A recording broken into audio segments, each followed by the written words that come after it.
Tervetuloa Sinapin keltaiseen neule-podcastiin. Mä oon Sini ja kuvailen tätä jaksoa täältä taas kerran meidän makkarista.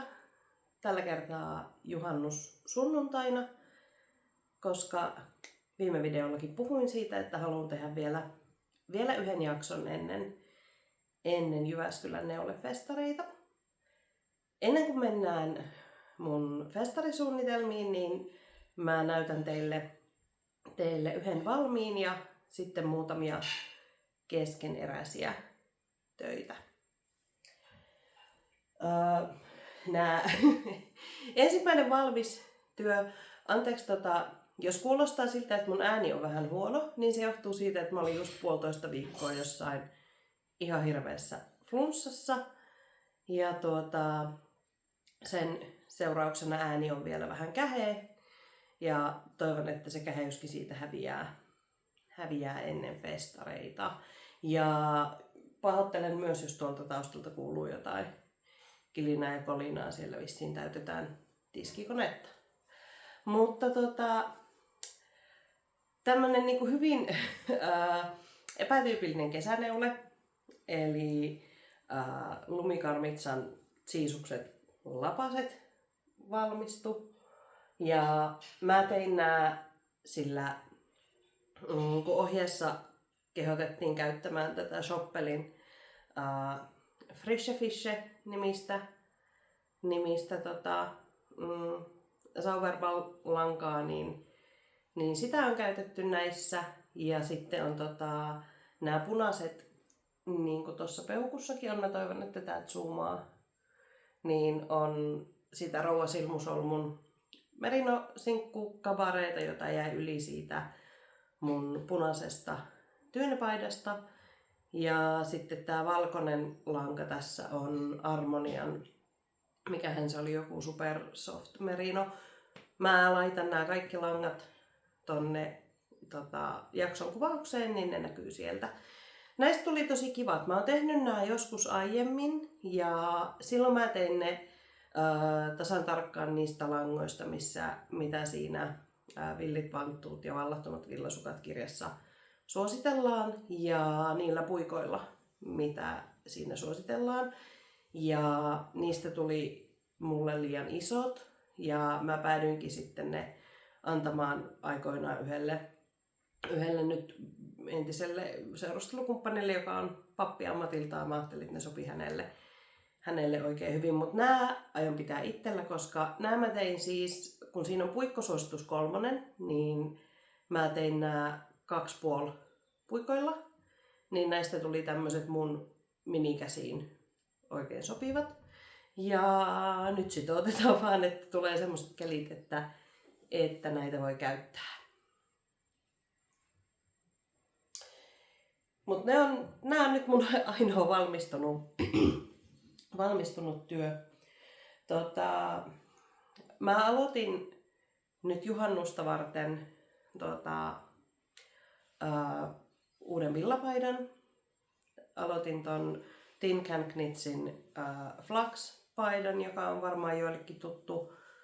Se on siis semmonen ylhäältä alaspäin neulottava, jossa tulee siis raglan hihat ja sitten tähän olkapäästä lähtee käsivartta pitkin semmonen aina oikein, niinku, en tiedä onko raita ehkä oikea sana, mutta semmonen niinku, no raita tavallaan, tai semmonen niinku pintaneule suora tonne niinku hihansuihin. Se tulee mun puolisolle, koska tosiaan se eka paita, jota hänelle yritin tehdä, niin se ei, sitten kun sitä sovitettiin, niin se istuki huonosti, niin jouduin sen purkamaan. Sitä flaksia mä en älynyt nyt ottaa tähän esiteltäväksi, mutta toisaalta siinä ei tällä hetkellä vielä hirveästi näytettävää, koska siinä on ehkä tuon verran kaaroketta tällä hetkellä tehtynä. Mutta yksi, mitä ajattelin teille näyttää, oli, tää liittyy taas siihen Lankavimman neulojan vuosikerta haasteeseen, ja tälleen kesäkuussa aiheena oli kesäneuleet, niin tää on ollut mun tämmönen nyt niin kuin toivottavasti mä toivon, että mä saisin tän neulefestareille käyttöön, mutta en tiedä kerkeenkö neuloa tätä valmiiksi. Mähän uhosin siis Instassa, että mä en nyt aloita 7 neuletta niin tyynyn alle, vaan mä yritän saada mun keskeeräisistä 2 tai 3 tai 4 valmiiksi. En ole saanut tähän mennessä yhtäkään neuletta valmiiksi, mutta tätä on edistänyt kyllä aika paljon. Eli tähän tein, tää on siis Ananke toppi. Nyt en muista suunnittelijan nimeä, mutta etin sen teille. Tää on tämmönen alhaalta ylöspäin neulottava. Tähän tulee siis helmaan tommonen sahalaitokuvio vähän niin kuin lisäyksillä ja päättelyillä. Tai siis kavennuksilla, ei millään päättelyillä. Ja sitten tähän tulee tämmöset niin kuin,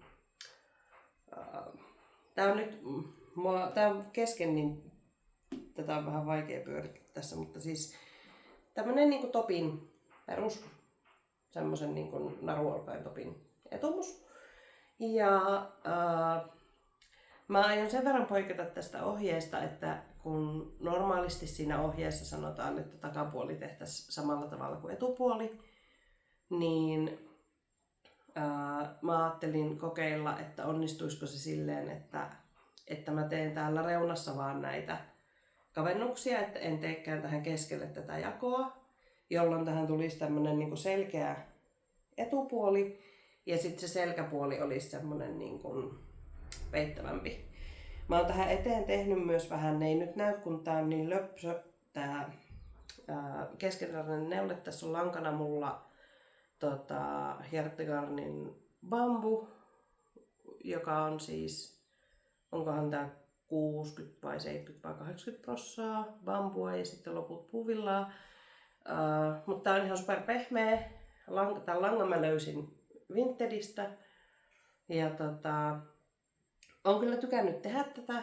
Tää oli mulla muun muassa yhdessä kokouksessa mukana silloin kun mä tein helmaa ja toi oli just semmonen hyvä, että pystyy vähän keskittyä siihen ja vähän kuuntelee mitä ihmiset puhuu ja osallistuu keskusteluihin, niin tää on ollut kyllä siitä ihan kiva. Mä aloitin tän tuossa pääsiäisen tienoilla, kun mä yritin silloin pitää semmoista omaa 7 aloitusta, mutta mä päädyin sitten purkamaan niistä suurimman osan, koska mä aloin tehdä siis semmoista toppia siitä Noron Jukatalangasta, jota mä oon tällä kanavalla aiemminkin näyttänyt. Ja sitten siihen toppiin, jonka mä valitsin, niin siihen tulee semmoinen pintaneule.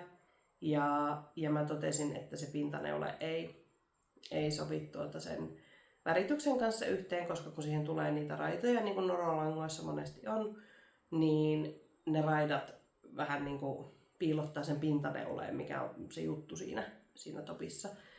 Niin se on edelleen työn alla, että mitä mä siitä teen. Mutta jospa mä joskus keksisin jotain. Mutta sitten lähdetään neulefestareille. Eli mähän tuun sinne perjantaina. Mä tuun vasta illalla, koska mä pääsen töistä iltapäivällä ja mun pitää täältä Tampereelta sitten vielä junoilla sinne Jyväskylään, mutta oon sunnuntaihin asti sitten siitä perjantaista. Ja mua saa tulla moikkaamaan siellä festarialueella, jos tunnistatte. Ja mielellään vaihdan kuulumisia. Ja mä otan myös mukaan, mä en tajua, tää on taas tämä, että mä oon vähän liian reikäpäinen tämmöiseen somehommaan, koska mä teetin siis silloin viime noille kädentaitomessuille tämmösiä tarroja. Mä oon siis ite nää Canvalla tehnyt ja tilasin sitten semmosen Sticker Up-nimisen sivun kautta. Niin teetin tämmösiä, nää on mattapintaisia vinyylitarroja. En voi luvata, mutta olen kuullut, että ihmiset on laittanut näitä juomapulloihinsa, jotka voi konepestä, ja nämä on kestänyt sen konepesun. Omassa juomapullossani, joka on käsinpestävä, niin nämä on kestänyt tosi hyvin hankausta. Ei ole lähtenyt, vaikka on tiskiharjalla harjaillut. Mutta ne voi laittaa myös moniin muihin juttuihin, kännykkään tai neulevihkon kanteen tai mielellään semmoisen niin asian, joka omistat itse, että joka ei ole niin kuin julkista omaisuutta tai jonkun toisen omaisuutta. Niin mä otan näitä mukaan sinne, koska mun on tarkoitus tehdä tonne seuraaville kädentaitomessuille uusi tarra.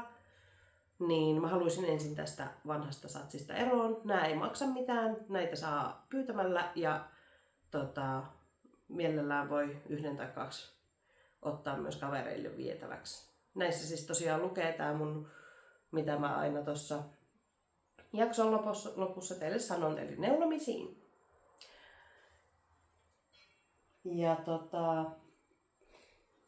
kässämessuille, kun neulefestareille mä myös tilasin tän kassin ja on alkanut sitä kirjoa. Mun pitää vaan tehdä tää valmiiksi ennen perjantaita. Ja tästä on tää mun tekniikka tehdä tätä on ollut vähän tämmönen joulukuusi. Että tässä on vähän kaikenlaista väriä ja mä oon tehnyt noilla mä en tiedä, onko ne ranskalaisia solmuja myös suomenkielisessä kirjontatermistössä, mutta French knots ne on englanniksi. Niin on tehnyt näitä kukkia niille ja sitten tein tämmösen pienen lampaan tänne ja sit tosiaan kun mä näköjään päätin, että tästä tulee tämmönen joulukuusi, niin mä oon myös ommellut tänne tämmösiä helmiä tähän yhteen kohtaan, mikä näytti musta semmoiselta, että siinä voisi olla vähän niinku pihlajanmarjoja. Ja sit mä oon ihan Sharpie noilla permanenttitusseilla tätä vähän väritellyt. Mä ajattelin, että mä vielä ehkä, kunhan tää valmistuu, niin yritän vähän silittää tätä silleen, että vaikka Sharpienhan pitäisi periaatteessa pysyä se kai korkeintaan jollain alkoholilla tai tämmöisellä lähtisi irti, niin tämmösen. Ja täällä on tosiaan tää neulakin vielä kiinni, koska tää on kesken, mutta tämmönen tästä tulee. Mä tilasin myös sen projektipussin, mutta siitä mä en oikein tiedä, että mitä mä tekisin sille, koska siinä on niin paljon pienempi tää kuvio, että mä oikein en värittää enkä kirjoa sitä. Mutta mä oon leikkinyt semmoisella ajatuksella, että mä voisin solmuvärjätä sen silleen, että heittäisin sen johonkin semmoiseen kurkumaliemeen, niin siitä tulisi semmoinen kivan keltainen. Mutta katsotaan, miten mun aika ja ajanhallinta siihen riittää.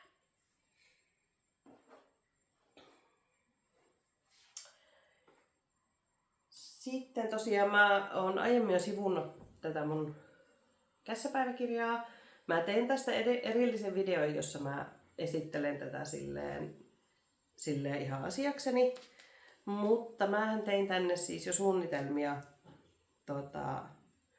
tulevaa reissua varten. Eli mä oon tehnyt tänne tämmösen aukeaman. Mä näytän tätä vaan tolleen nopeasti, koska teidän ehkä kaikkien tarvitsee tietää, että missä mä aion majoittua ja millä junalla tulla.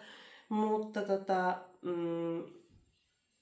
mä oon tänne koonnut myös vähän semmoista niin kuin ostoslistaa.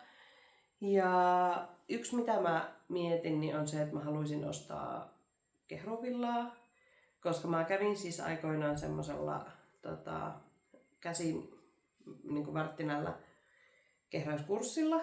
Ja se on nyt jotenkin alkanut se kehrääminen mua kiinnostaa. Musta tuntuu, että se on tämmönen vähän ehkä porttiteoria, että sitten kun on neulonut riittävän pitkään, niin alkaa kiinnostaa myös se langan tekeminen itse. Mä en tiedä, mutta tämmöisen on itsessäni huomannut.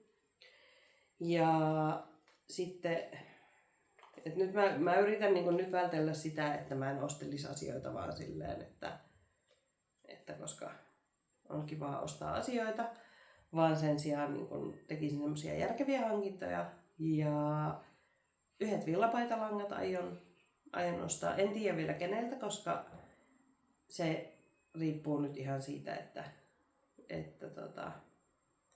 mitä kaikkea siellä on tarjolla. Ja sit haluaisin myös jotain paksumpaa sukkalankaa, koska mun olisi tarkoitus tehdä tässä nyt kässä noitten neulefestareiden jälkeen. Mulla menee nyt koko ajan jotenkin niin kässämessut ja neulefestarit muuttuu niin kässäfestareiksi mun suussa. Mutta siis neulefestareiden jälkeen aika nopeallakin aikataululla, tai sitten pitää aloittaa nyt jo tällä viikolla, niin meidän yksi ystäväpariskunta on menossa naimisiin. Ja mä ajattelin tehdä heille lahjaksi villasukkat. Ja siihen mietin, että voisi ehkä toiseen pariin olla parempi, jos olisi jotain semmoista vähän paksumpaa lankaa. Niin se. Ja sitten myös se, että mä huomaan välillä, että mä vähän kaipaan semmoista paksumpaa neulalankaa. Mä puhuin viime jaksossa siitä mun riemuhuivista ja näytän sitä kohta teille. Ja tosiaan mainitsin silloin siitä, että sen väritys on aika semmoinen pirkka-amppari. Ja mähän sitten olin täysin siis markkinoinnin uhri ja menin ostamaan sitä pirkan ampparilankaa. Ja sit ostin myös sitä semmoista toukkisvärissä olevaa lankaa, eli toukkis on semmonen pinkki, vihreä, mitkä on kans ihan kivat semmoset. Ne oli yllättävän semmoset mun värivuoden aikavärit, niin päädyin sitten niihinkin. Ja siitä toukkiksesta mä aloin tehdä olkasukkia itselleni. Näytän niitä sit kun ne valmistuu. Mut mä oon huomannut, että mä kaipaisin jotain semmoista vähän seiskaveikka-tyyppistä paksumpaa niin kuin sukkalankaa. Koska nyt tosi monet sukat, joita mä oon tehnyt, niin on semmoisia ohuita. Ja niillekin on niin kuin paikkansa ja käyttötarkoituksensa. Mutta sitten välillä sitä vaan kaipaa semmoisia niin kuin paksuja villasukkia. Mä en tiedä, onko se niin kuin tottumuskysymys vai onko se joku tämmönen niin kuin, jotenkin se, että ne tuntuu ehkä jotenkin lämpimämmiltä tai jotain. Mutta jos teillä on jotain hyviä vinkkejä, niin saa heittää vaikka tonne kommentteihin. Mutta nyt jakson viimeinen. Mä melkein stäppäsin itteeni tuolla neulalla. Eli riemuhuivi. Ei tuu verta, ei voi sattua. Tää on siis tosiaan, no mä oon taas näköjään keskellä kierrosta. Tää on niinku mun erityisosaamisaluetta. Mutta siis tämmönen tästä on tulossa. Tässä mulla lankana Tukuvuulin Fingering, se on tää pinkki. Ja sitten tää keltainen on Jalovillan Sorjaa. Eli kai ihan ohjeen mukaiset langat tässä on. Ja oon kyllä tykännyt tehdä tätä, koska tämähän on vähän tämmönen posotteluohje ollut ja on kyllä. Sitä vielä vähän mietin, että millä teen ne nypyt sinne reunaan. Mulla on kyllä jossain tuolla semmoista tummempaa pinkkiä, ehkä sorjaa tai räsysorjaa, ehkä teen niillä ne, mutta pitää vielä katsoa, koska olisi kiva, että ne kuitenkin niin olisi tässä samassa värimaailmassa.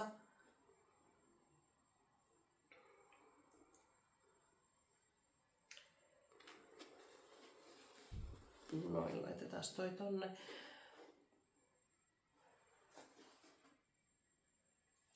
Mutta tosiaan tässä oli nyt mun festarietko jakso. Ja nähdään Jyväskylässä. Jos ei nähdä siellä, niin ehkä jossain muualla. Ainakin tällä kanavalla. Ja ai niin, mulla on siis neuleita päälläkin, niin pitäisi varmaan niistäkin kertoa jotain. Tää on tosiaan Sari Nordlundin Kuutar-toppi. Ja tän on mielestäni silloin, kun tää valmistui, niin näyttänyt tällä kanavalla. Tää on tosiaan tosta Schoppelin Admiral Half-nimisestä langasta. Ja sitten silloin, kun mä olin kipeänä, niin tai enemmän kipeänä kuin mitä nyt on, niin mä tein semmosena pienenä virkkausprojektina tämmösen Schoppelin kolmiohuivin itselleni. Ja tässä on lankana Novitan Cotton Soft, jota multa löytyi tuolta omista varastoista. Ja toivon, että tästä tulisi tämmönen niin kuin kesäkäyttis huivi. Mutta hei, kiitos kun katsoit tämän videon. Onko sulla jotain erityisen kesäistä puikoilla tällä hetkellä? Tai onko kesätapahtumia mielissä, joihin haluaisit tulla? Ja tosiaan nähdään Jyväskylässä, jos nähdään.